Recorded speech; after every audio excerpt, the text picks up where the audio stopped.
Mayumaná, en hebreo, habilidad o destreza, y desde luego esta compañía hace gala de su nombre.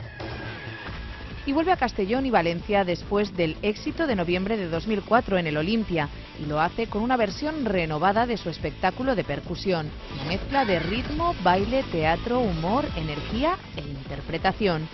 El grupo está formado por más de 40 artistas salidos de todos los puntos del planeta: Caribe, Japón, Israel, Reino Unido, y su último espectáculo ya ha recibido los aplausos de más de 500.000 espectadores. Y es que Mayumaná es un show en constante evolución. Cada representación es un nuevo reto para este grupo y les encanta interactuar con el público para introducirlo en el espectáculo.